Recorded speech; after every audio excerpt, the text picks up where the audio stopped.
नए एक्टरों के लिए यही पैगाम है कि बेटा अपने काम से मोहब्बत करें, अपने काम को इबादत समझकर करें। देखिए तरक्की शो बिजनेस के अंदर जो है किस्मत के अलावा मेहनत भी चलती है। अगर कोई एक्टिंग करने के लिए आता है, शौक होता है एक्टिंग, मोहब्बत होती है लोगों से कि मुझे लोग जो है पर्दे पर देखें। अगर आप नाकाम हो जाते हो या ड्रामा नाकाम हो जाता है तो उसमें आप दिल बर्दाश्त ना हो। इंशाल्लाह अल्लाह ताला मौका देगा और फिर आपकी सलाहियतें उरुज पर आएंगी।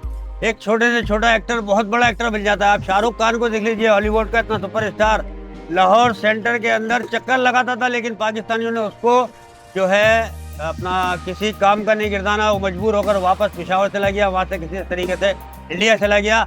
आज वो इंडिया का सुपरस्टार है। मोतियां वाले इन्ना वैशियां बाला नू कटा दे, नहीं ते तेरी जिंदगी नू रोग लग जा, नहीं सदके जावां। कन्ना तू हथ हटा नूरिया, अज चढ़ ते गंडासे दा खड़ाक सारा